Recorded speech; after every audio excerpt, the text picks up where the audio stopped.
A very warm good morning to everyone. Today we are going to perform an activity of refraction through a glass prism. For this we require a glass prism, eraser, scale, black sketch, pencil, some drawing pins and a protector. First of all, we will place a glass prism on a sheet and mark its boundary.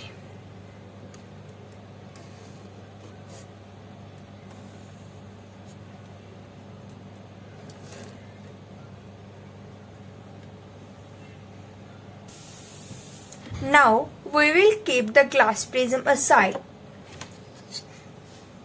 Let's mark an incident ray on a glass prism.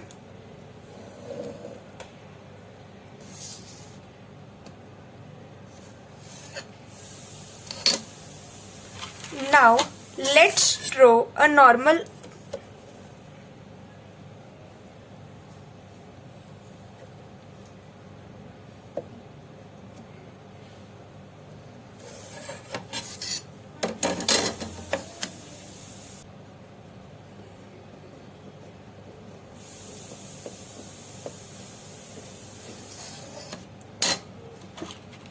Now we will mark two pins on our incident ray for reference.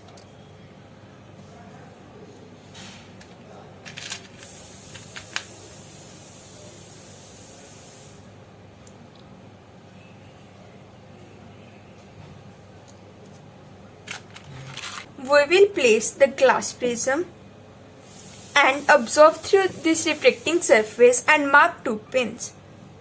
Now, as you can observe that all the pins are in a straight line. Now, we will place a prism aside and remove the pins. Mark this point.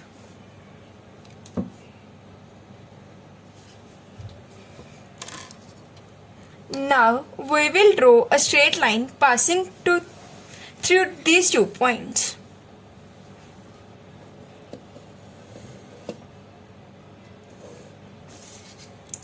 Let's draw a normal.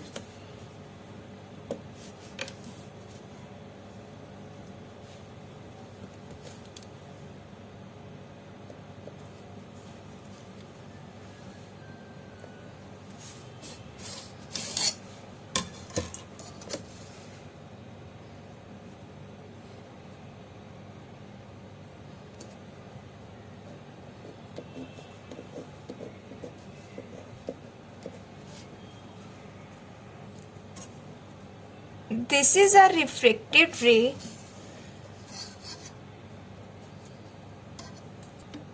Now let's extend our incident ray.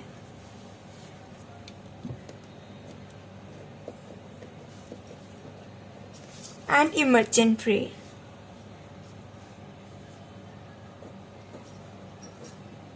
Where the incident ray and emergent ray meet when extended forms the angle of deviation. For better understanding, let's revise all our points again. This line PQ is our incident ray.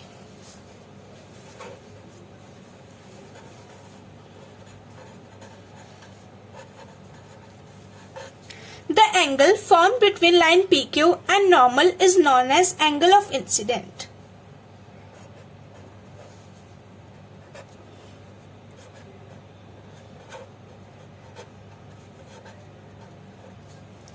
Now, when our incident ray passes through glass prism, it bends towards the normal. This is because here our outer medium is air and glass prism has denser medium. So when our incident ray travels from rarer medium to denser medium, it bended towards the normal. So here our line QR is refracted ray.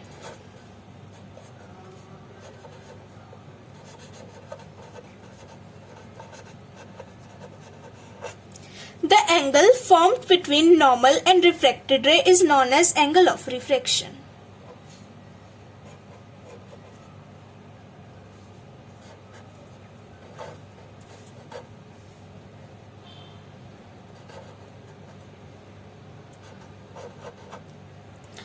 Now when a refracted ray came out of prism, it bended away from normal because our glass prism had denser medium and outside there is air which is rarer medium. So our RS is emergent ray.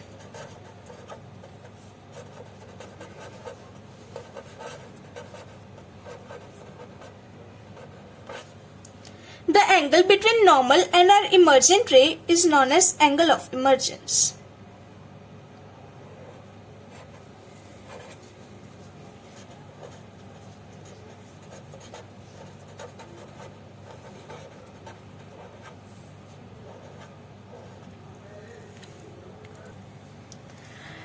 Now, we can observe that our incident ray and emergent ray are not parallel. This is because both the surface of glass prism are also not parallel. In glass slab, our incident ray and emergent ray are parallel because both the edges of glass slab are also parallel. Now, when we extend our incident ray and emergent ray in opposite direction, they meet at a point. This angles form angle of deviation.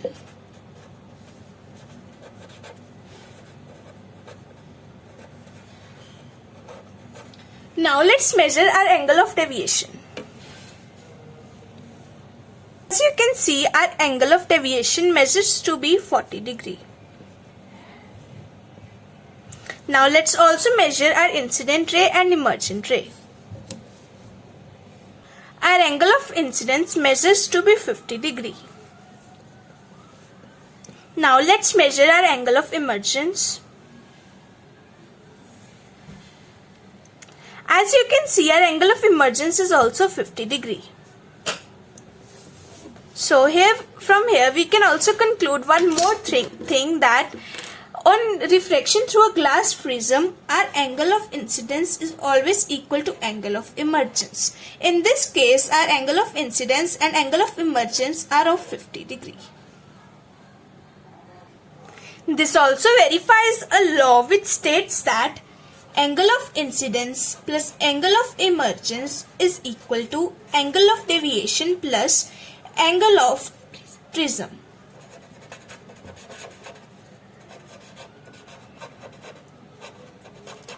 We have taken an equilateral prism, so our angle of prism is 60 degree. On measuring, we got that our angle of deviation is of 40 degree. Our angle of incidence and angle of emergence are equals to 50 degree. Here we got, there on adding both are equal to 100 degrees. So here our law has been verified. Thanks and have a nice day.